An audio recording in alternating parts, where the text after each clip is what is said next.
Hello everyone. Today we are going to discuss a very important topic that is going to be very beneficial to all of you people. And trust me, after this session you will be in a position to understand how to prepare economy from the perspective of UPSC, APSC and other government examination. So let's begin. So first of all, economy. What is the importance of economy in UPSC examination? The importance of the economy can be understood by estimating the weightage or the number of the questions that are coming in the preliminary, mains and interview.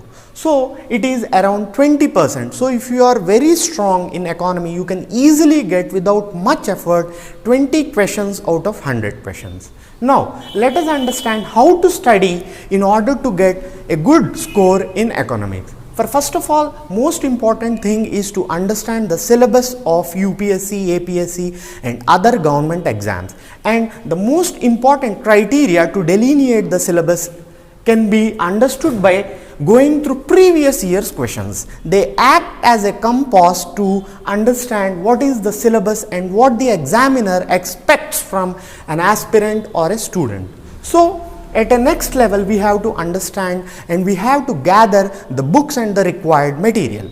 And we have to start this from NCERTs, the 11th and 12th NCERTs, that is Indian economy and macroeconomy. These two books are essential for beginning the preparation. If we want a deeper understanding of any concepts, we have to refer Ramesh Singh, Indian economy, published by McGraw-Hill.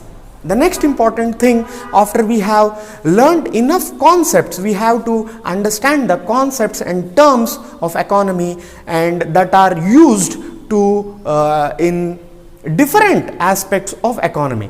Then once we have understood the different concepts, we have to start applying them in day-to-day activities. So we have got a clear understanding of the subject. Now it is the time to assess what we have learned and to what extent we can apply the basic concepts for applications. So in order to assess our levels of preparation, we have to depend upon test series. The test series helps us to locate our weak areas. Once we locate our weak areas, it would be easy to sharpen those weak areas and we can have a complete grip over the entire syllabus. So for this series of events, we can directly go to answer writing practice, and the most important thing is answer writing is practice. Only practice can make you perfect. So we have to understand the dynamics of the answer writing, and the most important dynamic is structure.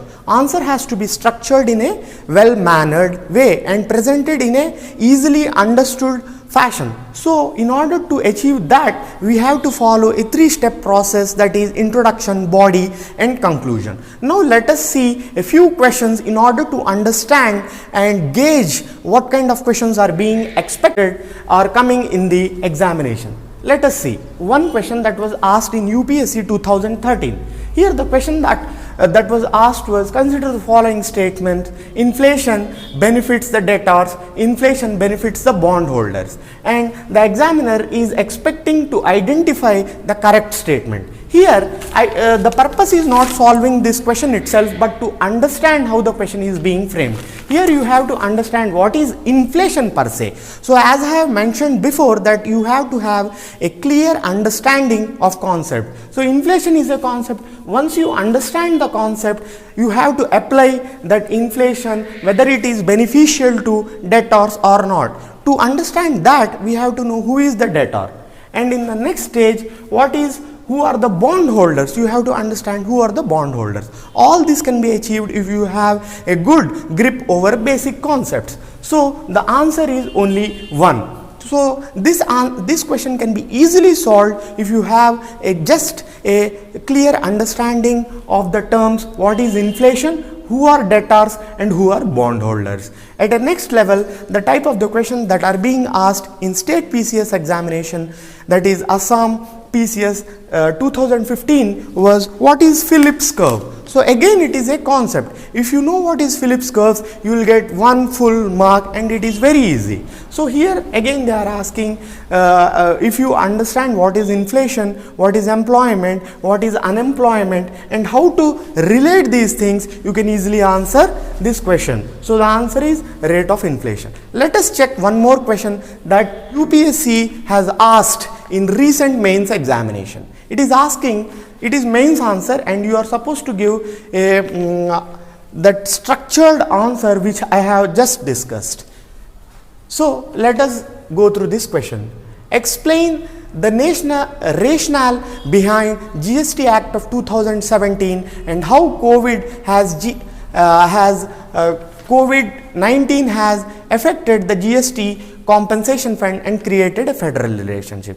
We all know that GST is a indirect tax reforms that was conducted, that was done in order to achieve the goal of one nation and one tax. But actually after the COVID, there was a strain between center and state at various levels, and how this has affected, that is due to the central government has promised the compensation to the states which are losing their tax revenues due to the introduction of GST. But the COVID has impacted the entire economy and this has caused the huge downfall of the central government revenues, and central government was not in a position to provide compensation as promised in the GST Act. So there has become a strain in the center-state relations. So this has to be, in order to answer this question, you should know this background, and first of all you have to introduce what is GST Act, then you have to explain the background, and then you have to conclude that